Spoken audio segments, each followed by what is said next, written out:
Oh, okay, go to my TV the glass.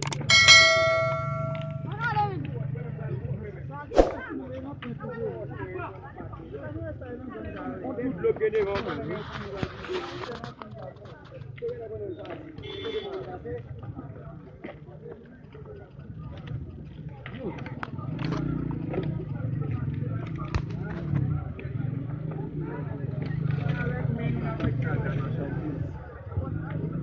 Meu Deus.